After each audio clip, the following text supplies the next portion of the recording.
Welcome to our YouTube channel GS exam बेंटर। आज की इस वीडियो में हम सीडीपी का नया टॉपिक जिसका नाम है अवार्ड पुरस्कार, इस पर बात करेंगे। तो बिना किसी देरी के टॉपिक स्टार्ट करते हैं। पुरस्कार, पुरस्कार के प्रकार एवं पुरस्कार के सिद्धांत। टीचिंग एग्जाम्स में इससे क्वेश्चंस आने की संभावना हमेशा बनी रहती है, चाहे वो आपका कॉलेज का कोई एग्ज़ाम हो या फिर TET, C TET, super TET, S TET, किसी भी स्टेट लेवल का एग्ज़ाम हो या फिर सेंट्रल लेवल का एग्ज़ाम हो, टीचिंग का एग्ज़ाम, उसमें क्वेश्चंस आ सकते हैं। तो फिर स्टार्ट करते हैं। सबसे पहले शुरुआत करेंगे परिभाषा से। पुरस्कार की परिभाषा क्या है, पुरस्कार क्या है?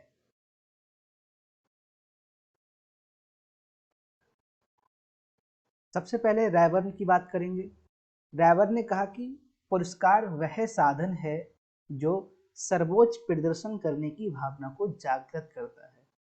पुरस्कार वह साधन है जो सर्वोच्च प्रदर्शन करने की भावना को जागृत करता है। पहले चीज यहाँ पे साधन, दूसरा सर्वोच्च प्रदर्शन करने की भावना। इसका मतलब क्या हुआ, एग्जाम्पल से समझेंगे। क्लास में कोई बच्चा अगर पढ़ाई कर रहा है तो क्लास में कुछ बच्चे सही पढ़ते हैं। सही पढ़ने का मतलब है जो आप कराते हैं उसमें अच्छा प्रदर्शन करते हैं, कुछ सही ज़्यादा अच्छा प्रदर्शन करते हैं, कुछ का प्रदर्शन सही नहीं होता है। तो ऐसे बच्चे जिनका आप चाहते हैं कि उनका प्रदर्शन अच्छा हो, तो उसके लिए पुरस्कार एक साधन है जो कि काम कर सकता है उन बच्चों के अंदर ऐसी भावना जागृत करने के लिए कि वो भी अच्छे से और सही से पढ़ें और अच्छा प्रदर्शन करें। यहाँ पर क्या चीज़ हो सकती है, जैसे आपने किसी बच्चे से कहा कि जो भी क्लास में अच्छे से रहेगा, अच्छे से पढ़ाई करेगा, जो अच्छे मार्क्स लेके आएगा, तो उसको आप कोई एक पुरस्कार देंगे। अब पुरस्कार में हो सकता है आप पेंसिल दें, पेन दें, कॉपी दें, कुछ भी हो सकता है। लेकिन जो वो चीज़ है, जो साधन है, वो उन बच्चों को क्या कर रही है, बच्चों को मोटिवेट कर रही है, बच्चों के अंदर मोटिवेशन उनके अंदर जागृत कर रही है, एक नई भावना को जागृत कर रही है जिससे कि वो और अच्छे से पढ़ेंगे। नेक्स्ट है हरलॉक। हरलॉक ने कहा कि वांछनीय व्यवहार को सुखद साहचर्य से जोड़ना ही पुरस्कार है। वांछनीय व्यवहार सुखद साहचर्य से जोड़ना ही पुरस्कार है। वांछनीय व्यवहार यहाँ पर क्या है, जो हमने एग्जाम्पल लिया, स्टूडेंट का एग्जाम्पल लिया, स्टूडेंट का वांछनीय व्यवहार क्या हो सकता है टीचर की दृष्टि से, कि वो बच्चा सही से पढ़ाई करे, अच्छा प्रदर्शन करे, कक्षा में सही से रहे। तो ये वांछनीय व्यवहार को अगर आप किसी सुखद सहचार्य से जोड़ते हैं, अब सुखद सहचार्य क्या हो सकता है, जैसे आपने कहा कि जो भी बच्चा सही प्रदर्शन करेगा उसको हम किसी एजुकेशनल ट्रिप पर ले जाएंगे, उसको खेल खिलाएंगे, उसको कोई चीज़ देंगे, उसकी तारीफ करेंगे। यहाँ तक कि तारीफ करना, प्रशंसा करना भी एक पुरस्कार हो सकता है। तो ये चीज़ पुरस्कार हो जाएगी। ठीक है, नेक्स्ट देखेंगे पुरस्कार के प्रकार। अब पुरस्कार के प्रकार की हम बात करें तो अगर आप अलग अलग जगह से पढ़ेंगे, अलग अलग सोर्सेज से पढ़ेंगे, तो वहाँ पर पुरस्कार के प्रकार कम या ज़्यादा हो सकते हैं। जैसे कहीं पे केवल भौतिक और सामाजिक, मूर्त और अमूर्त हो सकते हैं, कहीं पर एकल सामूहिक हो सकते हैं, कहीं पर केवल ये तीन हो सकते हैं। तो हमें कॉन्सेप्ट समझना है कि क्या क्या हो सकता है, क्योंकि क्वेश्चन ये नहीं आएगा पुरस्कार के कितने प्रकार होते हैं। अगर क्वेश्चन आया इस तरह से तो जो ऑप्शंस हैं वो देखकर आपको at the time, on the moment आपको टिक करना होगा, लेकिन हमें कॉन्सेप्ट क्लियर होना चाहिए। भौतिक अथवा मूर्त।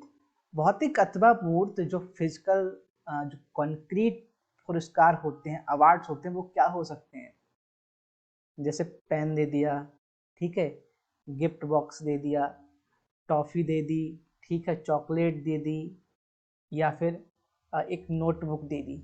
ये चीज़ बच्चे के लिए भौतिक मूर्त पुरस्कार होंगे, या फिर लंच बॉक्स आपने दे दिया, ये चीज़ क्या हुई, ये भौतिक मूर्त पुरस्कार हुए। नेक्स्ट है सामाजिक अथवा अमूर्त। सामाजिक अथवा अमूर्त का सबसे अच्छा एग्जाम्पल है, आप किसी बच्चे की प्रशंसा कर दो। बच्चे की जब आप प्रशंसा करते हैं तो बच्चा बहुत खुश होता है। एक कॉन्सेप्ट है good boy, good boy, good girl, ठीक है, गुड बॉय, बैड बॉय। ये कॉन्सेप्ट है कि अगर आप किसी बच्चे की तारीफ करेंगे तो जिस चीज के लिए आप तारीफ करेंगे, जिस एक्ट के ऊपर तारीफ करेंगे, उस चीज को बच्चा और अच्छा करने की कोशिश करता है, उसको बार बार करने की कोशिश करता है। तो ये चीज एक प्रशंसा हो गई, तारीफ करना, ये सामाजिक अथवा अमूर्त पुरस्कार की श्रेणी में आते हैं। नेक्स्ट है एकल पुरस्कार। अब एकल पुरस्कार क्या हो सकता है? एकल पुरस्कार हो सकता है, आपने कहा कि आज एक टेस्ट लिया जाएगा क्लास में, कक्षा में, जो भी बच्चा सबसे ज्यादा नंबर लेके आएगा, जो सबसे अच्छा प्रदर्शन करेगा, केवल और केवल उसको ही एक पुरस्कार दिया जाएगा। तो वहां पर एक ही पुरस्कार एक पर्सन को दिया जा रहा है, मल्टीपल पुरस्कार नहीं दिए जा रहे हैं, एक ही पुरस्कार दिया जा रहा है एक व्यक्ति को, तो वो एकल पुरस्कार कहलाएगा। नेक्स्ट है सामूहिक पुरस्कार। सामूहिक पुरस्कार का सबसे अच्छा एग्जाम्पल है जब क्रिकेट का मैच होता है, हम देखते हैं तो एक ट्रॉफी मिलती है, वो पूरी टीम की एक ही ट्रॉफी होती है, एक समूह को पुरस्कार दिया जाता है, एक ट्रॉफी एक टीम के लिए। तो वो चीज क्या हो जाएगी? वो चीज हो जाएगी सामूहिक पुरस्कार। सांत्वना पुरस्कार। अब सांत्वना पुरस्कार क्या होता है? सांत्वना पुरस्कार का यहाँ पर एग्जाम्पल से हम समझेंगे, जैसे कि 100 लोग हैं, 100 लोगों की परीक्षा कराई गई। अब 100 लोगों की जब परीक्षा कराई गई तो यहाँ पर फर्स्ट, सेकंड और थर्ड, इनको तो पुरस्कार मिलेगा ही मिलेगा, इनको पुरस्कार मिलेगा ही, क्योंकि फर्स्ट सेकंड थर्ड वालों को पुरस्कार दे दिया। लेकिन बाकी बचे हुए हैं, उनका क्या? पार्टिसिपेट तो उन्होंने भी किया था, एफर्ट्स तो उन्होंने भी दिए थे, कोशिश तो उन्होंने भी की थी, तो उनका क्या? सब लोगों ने एक से एक ही परीक्षा दी, हाँ कुछ के अच्छे नंबर आए तो उनको पुरस्कार मिला, लेकिन बाकियों को क्या, जिनको पुरस्कार नहीं मिला, तो उनके लिए एक व्यवस्था की जाती है सांत्वना पुरस्कार की। सांत्वना पुरस्कार में ऐसे बच्चे या फिर ऐसे लोग जो फर्स्ट सेकंड थर्ड नहीं भी होते हैं, लेकिन उनको पुरस्कार दिया जाता है मोटिवेशन के लिए, ठीक है, पुरस्कार दिया जाता है, उसको सांत्वना पुरस्कार कहा जाता है। अब ये हो सकता है कि 100 में से केवल एक को पुरस्कार दिया जाए और जो 99 बच्चे हैं उनको सांत्वना पुरस्कार दिया जाए, ये भी हो सकता है। अब सांत्वना पुरस्कार का एग्जाम्पल ये हो सकता है, जैसे एक क्लास में जो फर्स्ट आया, जो बच्चा फर्स्ट आया उसको तो दे दिया लंच बॉक्स, ठीक है, और बाकी जो बच्चे हैं उनको एक एक पेंसिल दे दी। तो जो एक एक पेंसिल सबको दी जा रही है वो उन सब बच्चों के लिए सांत्वना पुरस्कार होगा। तो आई थिंक पुरस्कार के जो प्रकार हैं ये क्लियर बिल्कुल हो गया होगा आपके लिए। अब नेक्स्ट बात करेंगे पुरस्कार के सिद्धांत। पुरस्कार के सिद्धांत यहाँ पर भी संख्या एक से कम ज्यादा हम देख सकते हैं अगर आप ज्यादा जगह से पढ़ेंगे तो, लेकिन कॉन्सेप्ट क्या है यहाँ पर? पहला है सर्वोत्तम का सिद्धांत। सर्वोत्तम का सिद्धांत से क्या मतलब है? सर्वोत्तम का सिद्धांत का मतलब है कि जो कार्य कराया जा रहा है, जो परीक्षा ली जा रही है, उसमें जो उसने हाईएस्ट रैंक जो लेके आया है, जिसकी हायर रैंक है, जो फर्स्ट रैंक लेके आया है, जो सर्वोत्तम है, उसको पुरस्कार देना। यहाँ पर ये नहीं कहा जा रहा कि आप क्या क्या पुरस्कार कैसे देंगे, क्या आप सिद्धांत अपनाएंगे, लेकिन क्या सिद्धांत होता है पुरस्कार देने के पीछे, वो चीज यहाँ पर बताई जा रही है। इस सर्वोत्तम का सिद्धांत का मतलब है कि जो सर्वोत्तम हो उसको पुरस्कार दे दो। निष्पक्षता का सिद्धांत, निष्पक्षता का सिद्धांत का मतलब है कि पुरस्कार देते समय निष्पक्ष रहना चाहिए। ऐसा नहीं है कि जो बच्चा प्रथम नहीं आया है उसको प्रथम पुरस्कार दे दिया जाए और जो द्वितीय आया है उसको प्रथम पुरस्कार दे दिया जाए और प्रथम वाले को सेकंड पुरस्कार दे दिया जाए। ये तो निष्पक्षता हुई, सॉरी इसमें तो पक्षपात हुआ, लेकिन निष्पक्षता दिखानी है। पुरस्कार देते समय निष्पक्ष भाव से पुरस्कार देना है कि जो फर्स्ट आया है उसको फर्स्ट, सेकंड को सेकंड, थर्ड को थर्ड, ठीक है। प्रोत्साहन का सिद्धांत। प्रोत्साहन का सिद्धांत का मतलब है कि पुरस्कार देने का जो सिद्धांत है, जो मेन मोटिव है, वो प्रोत्साहन होना चाहिए। ऐसा नहीं है कि कुछ भी कराया है और पुरस्कार दे दिया। प्रोत्साहन का मतलब है कि उनको मोटिवेट करना। मोटिवेट करने का मतलब है कि किसी सही काम को करने के लिए, सही बिहेवियर के लिए, पढ़ाई के लिए, स्टडी के लिए उनको मोटिवेट करना, वो चीज कहलाती है प्रोत्साहन का सिद्धांत। एग्जाम्पल, जो भी बच्चा क्लास में अच्छे नंबर देख के आया उसको पुरस्कार दे दिया और कहा कि आप और मेहनत कीजिए ताकि आपको अगली बार फिर से पुरस्कार मिल सके, तो वहां पर मोटिवेट किया जा रहा है। तो इस तरह से पुरस्कार के सिद्धांत हो गए। नेक्स्ट, ये क्वेश्चन हमने दंड वाले वीडियो में कवर किया था, यहाँ पर भी एक बार कवर करेंगे। जैसे क्वेश्चन है, अधिगम में पुरस्कार एवं दंड की अवधारणा किसके द्वारा प्रस्तावित की गई? आंसर है बीएफ स्किनर। बीएफ स्किनर का जो क्रिया प्रसूत का जो सिद्धांत है, ऑपरेंट कंडीशनिंग का सिद्धांत है, वहां पर उन्होंने पुरस्कार एवं दंड की बात की। अधिगम के अंदर लर्निंग में रिवार्ड एंड पनिशमेंट का कॉन्सेप्ट उन्होंने रखा। अब यहाँ पर देखेंगे, reward introduced to increase a behaviour. अब जो प्रयोग किया था बीएफ स्किनर ने, उन्होंने एक चूहे को बंद किया था एक बॉक्स के अंदर। उसमें अगर उसने सही लीवर दबाया तो उसको क्या मिला? खाना मिल गया। मतलब कि ये दिखाया गया था इस प्रयोग से कि लीवर दबाना उसको सिखाया जा रहा है कि अगर वो लीवर दबाएगा तो उसे खाना मिलेगा। अब यहाँ पर जो खाना है वो उसके लिए पुरस्कार का काम कर रहा है। लीवर दबाना यहाँ पर बिहेवियर है और खाना यहाँ पर रिवार्ड है, पुरस्कार है। तो जब भी चूहे को बार बार बंद करोगे तो बार बार वो लीवर दबाएगा, खाना ले लेगा, वो ये सीख जाएगा। ये चीज ऑपरेंट कंडीशनिंग में बताई थी, इसी को अधिगम में बीएफ स्किनर ने बताया था। अब यहाँ पर ऑपरेंट कंडीशनिंग में रीइंफोर्समेंट और पनिशमेंट हम यहाँ पर कवर नहीं करेंगे क्योंकि जो पनिशमेंट वाली वीडियो है उसमें हम इस चीज को पढ़ लिए थे। यहाँ पर हम रीइंफोर्समेंट की बात करेंगे, पुरस्कार की बात करेंगे, रिवार्ड की बात करेंगे।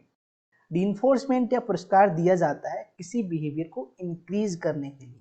इंक्रीज करने का मतलब है जो सही बिहेवियर है, हम चाहते हैं कि जो स्टूडेंट है सही बिहेवियर को और आगे बढ़ाए, तो वो बिहेवियर को इंक्रीज करे। इसके लिए दो तरह का रीइंफोर्समेंट होता है, एक होता है पॉजिटिव, दूसरा होता है निगेटिव।